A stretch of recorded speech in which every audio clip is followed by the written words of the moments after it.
जगत की महल को और संतों महापुरुषों એવું કે આયા सो जाएगा राजा रंक और फकीर कोई चले सिंहासन बैठ के कोई माधे जंजीर जगत में जन्म थाय કેટલાનું મૃત્યુ નિશ્ચિત જ છે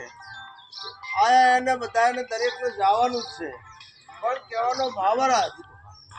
आया सो जाएगा राजा रंक और फकीर कोई चले सिंहासन बैठ के कोई माथे जंजीर के जगत की मालकोर आवे जवान બધું નક્કી છે પણ કે કોઈ બેઠા સિંહાસન માથે બેસી જાય અને કોઈ સાકર માધીન જાય તો આનો ભાવારસ કે જે કઈ એમની પાછળ આવા 25-50 માણસો 1000 માણસો ભેરા થાય અને એમની સમાધિ માથે એમના કબર માથે જો કદાચ ફૂલની વૃષ્ટિ થતી હોય તો સિંહાસને બેસીને જ્યાં માની લો બાપુ અને જો કદાચ એને હાંકરે બાંધીને એટલે એમને વાહડાય ગોતવા પડતા માણે ગોતવા પડતા તે હાંકરે બાંધીને જ્યાં કહેવાય બાપુ તો કે જાનાર તો જાતા રહ્યા સદગુણ એના હાંભરે પછી લાખોની લૂંટાવો સાહેબી જાનાર પાછા નહીં મળે એટલે સંતો મહાપુરુષો કે ભાઈ સરગાપુરથી સોહામણું મારે મૃત લોક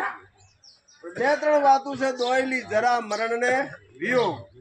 હવે 2-3 વાતું કઈ દોયેલી છે તમે વિચારો કે આપણી ઉંમર થઈ જાય એટલે જરા આવે જરા પોકે એટલેજરાની તો બધાને ખબર છે કે જરા ચમ થાય છે બાપુ અને જરા પછી આવે મૃણ અને મરણ પછી વિયોગ હવે વિયોગ કોને થાય કે હવે નારાયણભાઈ તો જતા રહ્યા પણ એમના દીકરા જે લાલો ભાઈ છે કે એમના ભાઈ કે એમના દીકરી કે એમની બોનું કે બધાને વિયોગ થાય આ વિયોગ નડે છે આપણને હે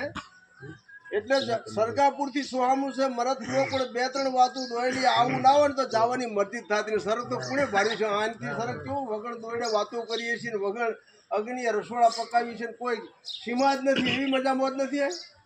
પણ હવે આ ના હોય તો માથાકૂટ આર્યું આવે એટલે તકલીફ છે એટલે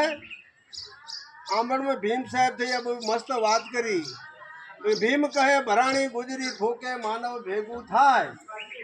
वेलेथी वसूटेलू પાંદડું પછી ભવે ભેગું નહીં થાય કારણ કે સંતો મહાપુરુષો વાણી દ્વારા આપણને વાત સમજાવે છે કે ભાઈ આ શું કહેવા માંગે છે કે કાયારૂપી વેલો અને પ્રાણ ચાલે પ્રાણરૂપી પાંદડું કાયારૂપી વેલાથી જ્યારે પ્રાણરૂપી પાંદડું વિરામ થઈ જાય પછી ભવે ભેગું થતું નથી આપણા બધાની માલકોથી આજ દેહથી તો છે નથી નામથી હાજર છે પણ હવે કદાચ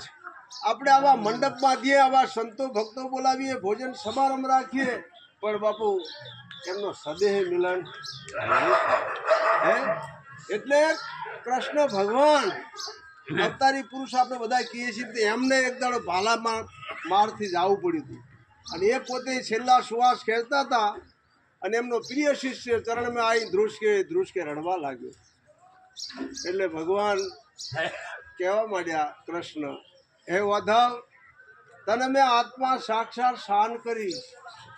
અને તને રડવાનું કેમ આવે છે બાપ અને બોરાવતા હે કે તને રડવાનું કેમ આવે છે બાપ એટલે ઉદ્ધવ બોલ્યો કે તને બાપુ તમે જે મને વાત કરી હું જાણું છું